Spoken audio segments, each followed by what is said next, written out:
Welcome back to another Pokemon What If Wednesday, where every Wednesday morning we go through last week's investing and collecting questions, where your guys' questions will actually be featured in the video, and one person's question will help me make the thumbnail every single week. So please drop your questions down below for a chance to be in next week's video, and if I did comment to you saying great question, I might use this and I didn't, please drop that same question and put repeat question will get moved to the top. And I'm not saying I'm some guru who just knows everything, but when I'm unsure, I always like to talk it out with a few people. It always helps me make my final decision. And I have been in the hobby for almost 30 years, so I've been here for a while. And we do have to do the question of the day. What Pokemon do you guys think is the most underrated Pokemon? And we do have to give a quick thanks to our video sponsor, and that is COLLECTR. This app is the best of the best when it comes to tracking your collection. No other app even compares. The website also works super good. I use it all the time. And they're always trying to improve too by adding new cards, boxes, and features. So let us know down below if there's anything you want them to add or fix, and they'll get working on that ASAP. They also do more giveaways than anyone in this entire hobby. So make sure you check them out. I'll have all the links in the description. Promise you will not be disappointed. And of course, you guys want to try out PSA for your first time, click the link, use the code BEARD25, you get $25 off your first submission. You just got to use a new email for that. And same thing with tag, use the code BEARD102, you get 10% off your first submission. And if you guys could do me a massive favor, download the FANATICS Collect app and go to live and go to Collect Originals, and you can find my Pokebeer channel where I will be posting my Market Mondays and my Falling Fridays hours before I post them on YouTube, Thursday 7 p.m. Central and Sunday 7 p.m. Central. And I'm actually live in the chat. And we're doing giveaways and stuff, and the giveaways are going to start getting crazier and crazier. So set your alarms, and I hope to see you guys there. But all right, first question. This is from Matt Ramirez, me9. Looks like the PSA 10 for 151 Charizard is going down. Should I get it now or wait a little bit more to see if it lowers? So the raw card right now went from 492 to 398, and now it's at like 401, but we still have sales at like 390. So that's starting to level out a little bit. The PSA 10 did get up to $1,930, and now last sales at $1,569. We got a couple new ones at like $1,505, and then I did see one cheaper one at like $1,400. So it is dropping. I do think the PSA 10 will drop a little bit more though this summer. So I would probably wait. I always like to wait till basically the end of the summer to where I really pick up anything big, especially if it is dropping, because a lot of times it'll level out a little bit and then drop a little bit more, level out. So you just got to actually watch the card, don't go a few weeks without checking it, because it could go back up in that, amount of time. But I could see this being, a 12, maybe even $1,100 card. It could drop down that much, especially this summer. So just keep watching it, because I keep seeing too a ton of other creators making buy now videos of a card that's like going like this. It's like, if you buy that card now, you're going to lose money on it because it's going to drop a little bit more. We still got, half the summer to go, and a lot of these cards are still dropping. Like just a few weeks ago when cards were dropping, I had people in my comments saying they're buying this, and I'm like, maybe you should wait. And like, I'm just going to get it now. And that card is now like $15 cheaper than it was 2 weeks ago. Or, $50 or $100 if it's bigger cards. So just wait as long as you can, and you'll start seeing some random sales spike up. And I'm sure a few of these cards are going to have random buyouts when they drop down enough, because that's another big thing too. We have so many people manipulating the market. That's why I feel like the market will never truly crash, because they're not going to let it. They want some of these cards to drop, so then they can go pick up a bunch of cheap 151 Charizards, buy out all TCG player, put the listings up for a few $100s more, and now Charizard's going back up in price. So yeah, definitely just wait a little bit longer, but you got to keep watching it because it could go up, somewhat quick. But all right, next question is from Matt, the Pokemon Junkie. Hey, big fan. What are your thoughts on the Pikachu World Championship Deck 2023 promo PSA 10 long term? So I love this card. We bought this card on my channel when it was super cheap. Raw was dirt cheap. I think we got our PSA 10 for like $100 or something like that. The only bad thing about this card is the pop. So there's about 28,000 10s, and there's only 33,000 total graded. So very, very easy to grade. But I still do think it's one of the coolest Pikachu cards there is. And I mean, we have a ton of cards that are easy to grade, that have crazy high pops, that are worth a ton. I mean, the lowest listed on eBay right now is $669 or best offer. And we have sales kind of all over the place. But the card is absolutely crazy. I am personally holding on to all of mine that I picked up. I just think it's a super cool card that I feel like even a lot of people don't even know. And I still think this is one of the coolest special illustration rares of Pikachu that we've gotten so far, or special art rare since it's Japanese. But yeah, I'm holding it long term. I could see it being, a couple grand card like way down the road. Next is from Lemon0. What do you think about the investing in the Umbreon and Espeon promos, both raw and graded 10s from the premium figure collection? So let's check those out. Here is the Espeon. PSA 10 selling for around $130. And the pop is 10,317 in a 10 and 17,245 total pop. So not super, super difficult to grade. But I mean, for $120 coming from, you know, a very, very good set, I think it is a solid pickup. The Umbreon's a little more expensive. And there's 12,000 10s of this and 22,000 total graded. Yeah, 185. But like I said, I feel like that's not terrible. They might get a hair cheaper this summer, but I definitely think it'd be worth picking up the pair. I mean, you can never really go wrong with Umbreon and Espeon, and coming from a good set, a good box. Yeah, I think it's a solid pickup for sure. And they could be easier to grade too. So next is from a Browns fan. Hey Beard, thanks for all the awesome content and congrats on baby number 2. Thank you. I pulled the Chinese exclusive Ponyta from Gem Pack 4 and sent it to PSA a few months ago, and I was fortunate enough to receive a 10, which is awesome. Not necessarily the biggest Ponyta fan, and the exclusives and 10s are going crazy right now. I don't necessarily need the money right now, but that would be a solid return for sure. What are your thoughts on holding or selling? Once again, thanks for all the awesome advice. So here is the Ponyta. All the Chinese exclusives went crazy recently. Got up to 252 raw. Now dropped back down to 210. PSA 10 got up to 1,723. Now it says on Collector 767. So here's some recently sold on eBay. We had one end at like 625 with shipping, one at 1,000, and then one at 783. And if we click it, we can actually see the pop. So total PSA 10 pop is 210. Total PSA pop total is 256. So these cards aren't super, super difficult to grade. There's just not a ton of them graded. Especially, I mean, the Ponyta is still a pretty new card. I'm sure a lot of them aren't even back yet. But me personally, I'm holding on to all Chinese exclusives. I think they are severely slept on. And I mean, even with them going up in price, I mean, they're retracing now. I could see them being even higher. Especially, too, if there's not a ton of them graded and there's so many fakes out there. I don't know. I'm a big fan of them. I know Ponyta's not the most popular, but you could possibly sell the Ponyta and buy it back, a few months down the road if you wanted to do that, too, and use that money to buy something else. You might be able to get it a little bit cheaper. But yeah, I'm all in on the Chinese exclusives. Next is from Kyle Pittman. Hello, you beautiful bearded man. Thank you. I was very curious to see your opinion on what's going to happen with the Magikarp from Paldea Evolved once we get the reprint. Does the price fall due to there being more of the art, or where there'll now be a premium because it's an original? As always, love the content. Thank you for being such a pillar of a community. Appreciate that. So, the new Magikarp has a gold border. So, I think that's actually pretty sick. I don't think it's going to drop the price of our original Magikarp really at all, and I have a feeling this Magikarp's going to be also pretty expensive. I hope it's affordable, so that way people can actually get it, because, I mean, at $400 something raw, there's a lot of people in the hobby that just can't even afford that. So, I hope this thing's, $50 or less, but I have a feeling with this gold border, I don't know, I just think it looks crazy. I'm a massive fan of the gold border cards, though. We've had these, going back throughout the years, like some of my secret rares from like the X and Y era, like the Mewtwo's and stuff. All-time favorite cards. The gold borders just go crazy. And here's the regular Magikarp. I think the gold border even looks better than the silver border, like with the card itself. I don't know, I'm pretty biased though. The raw one, regular one, was at $425. Now that's still $395, $390, $404, $415, $399. So starting to come down in price a little bit, but literally every other card is also. But yeah, I don't think it's going to hurt this Magikarp too much at all. And like I said, I have a feeling this gold one's going to be kind of expensive too.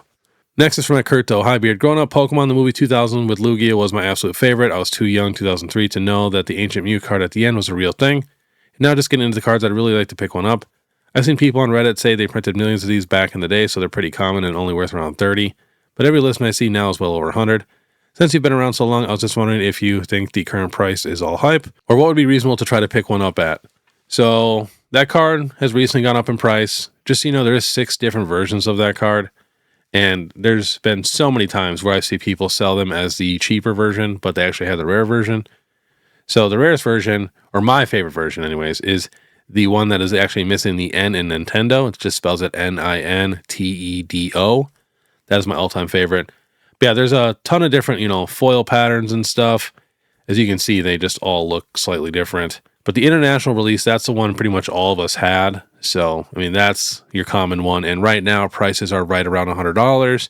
And they did make a lot of these, but I do think $100 is an okay price for that card, to be honest. Just for how old it is, if you can find it in pretty clean condition.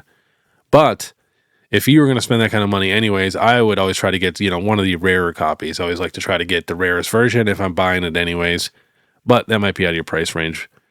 I can't see it dropping too much in price, though, just because it is such an old card and actually pretty tough to find in good condition. Next is from Brian Loveborn. I just picked up a Gengar Reverse Holo 16 from the Platinum Arceus set in minty condition. It is a pop 0 and a 10, and I think mine has a shot or at least a 9. In your opinion, is it worth grading and selling, or grading and holding on to? Also take into account the current state of grading with PSA. Curious what your thoughts are on this card, and is it being slept on? Appreciate you. So we just had a recent sale on a 9 that sold for $2,500. Someone listed it at $4,420, because right now, anything that's a low pop and it's listed on eBay, if it's the only one on eBay, just know the price that they're asking is at least double from last sold. That's happening every time. That's why I'm staying away from any single thing low pop. Because if you get stuck holding a ton of low pop stuff that is not super popular and the market cools off, you're going to be stuck with some very expensive bricks. But the sale before that was $960. So even with PSA being expensive to grade right now, and you think the card has a good chance at a 9, I think it is totally worth it to send it in, because if you do hit that 9, last sold is $2,500. So not too bad. Let me actually see what a PSA 8 is selling for, so we have an idea. So a PSA 8, $300. So you wouldn't really lose any money if you did send it in. I mean, you'd still profit like $100 or $200, even if you got the 8. So I think it would totally be worth it. Might as well take that chance. Next is from Gabriel Martinez. Greetings, bearded Lord of Chaos. Big fan all the way from Puerto Rico here. Cool. Never been to Puerto Rico. I recently decided to take my profits from a ton of modern sealed and slabs I had and consolidated those gains into some of my all-time favorite vintage grails. What do you think of this? I know you mainly prefer sealed and cards, but want to know your opinion on this. So investment-wise, I usually prefer sealed just because it's, easier, but I'm all about getting your vintage grails. Like, this is what it's technically all about, and that's why I do all of this to finish my collections and everything like that. I will probably end up selling all of my sealed products at the end for some cards. So that is totally fine. I wish I knew what cards you picked up, but yeah, if it's something you truly, truly want and this is the only way you can afford it, you're good to go. Next is from Cascadia TCG. It seems like the summer dip is here. I preemptively sold off a few $1,000s worth of duplicates that had gained a bunch of value since the beginning of the year. What cards/sealed would you look out for over the next couple months that could potentially have future gains around the fall? So I would 100% focus on getting this 30th anniversary locked in. Trying to get all those pre-orders, get as many as you can. I know it's going to be just tough to even get anything, but yeah, just grab whatever you can get. We just had the booster bundles and the mini tin displays drop. I missed it, wasn't even home, and we should have the UPCs dropping this week. So I'll just be checking every morning, right around 9 o'clock in the morning, checking that Pokemon Center website, 10 o'clock in the morning. And yeah, use the money for that. Otherwise, once these Chinese exclusives actually come back down in price and level out, if you do not have the Chinese exclusives, I strongly recommend, picking those up. You got to think, like, the newest set is dropping in Applin. So once you're caught up, it's so easy to stay caught up. So, the newest set dropping one card. So if I was already caught up, which I just got caught up, I only have to get one card for this entire new set, and it's just so easy to stay caught up. And it's such a new thing. The arts are so beautiful, and the Pokemon are top tier, that I think it's going to be a no-brainer, and you might want to do it now before you get too far behind and there's hundreds of Chinese exclusives. So that's what I would honestly do. Next is from That Scythe. Hey Beard, I have 2 cases of First Partner Series 1s that I got for about $300 each. I would have liked a third case so it would be easier to let one go. Might happen eventually, but to my question, I've been hearing different investor takes on the cases, if to keep them sealed or open them and grade and sell the promos. The cases aren't mappable, so there's a chance of no Kanto, and the PSA 10 prices have come down quite a bit. So I would just keep them sealed. Don't even worry about it, especially right now with how expensive it is to get cards graded through PSA. Definitely just keep them sealed. Like you said, the PSA 10s are dropping, the RAW's dropping. Yeah, sealed cases is where it's at. Next is from Tag BDF. What would you consider off the beaten path grails that will do major moves in the extended future?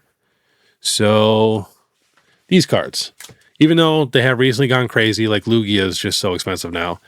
These are the Topps first appearance cards, some of the oldest cards in Pokemon, and almost impossible to find in clean condition.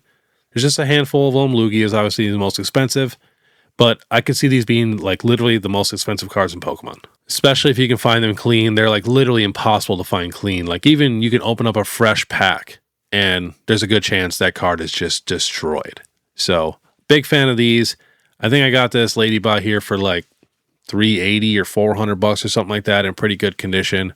So I think these are absolutely crazy. Especially, I think we have a lot of rumors of some new Pokemon Top stuff happening. You never know. If we do get that, these Topps cards are going to go crazy. And they got a super cool back too.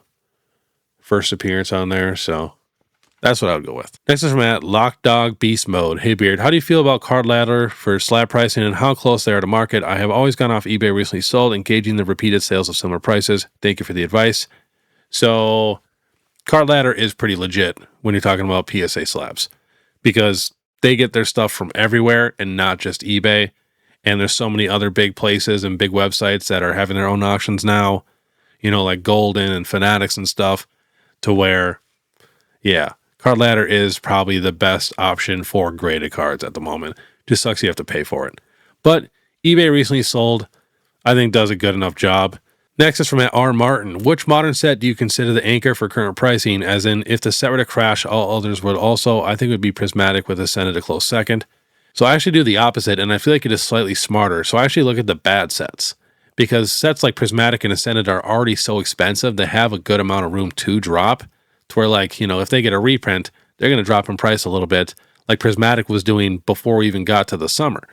So I like to look at the sets like, you know, Chaos Rising and, you know, Perfect Order, even Journey Together. And if those sets are not at MSRP when the market's cooling off, then I am not worried. Like, I don't think the actual market's going to just completely cool off. But once we get Pitch Black, you know, Chaos Rising, all those sets at $160 MSRP, that's when you know the market has truly cooled off. And last on the list is from @4 Scythe Trading. Do you personally believe in the new 30th UPC or PCETB more for long term? I know you've always raved about PCETBs. I appreciate it, Beard Man. So I'm going 100% with the UPCs on this one. They are crazy. The promos are nuts. And they actually get that pack where it has like the classic collection where you can get like the Crystal Lugia and stuff. So 100% I'm going UPC, and it comes with so many packs. The PCETBs are also still super, super good. I do wish they would have done like what the Celebrations one did for the 25th anniversary, and they sprinkle in packs from other sets, even though the packs they sprinkled in for the 25th weren't that good because it was all the sets before Celebrations, which didn't have alternate arts. But yeah, both are super good. Of course, if you can get anything for a good deal, definitely scoop it up.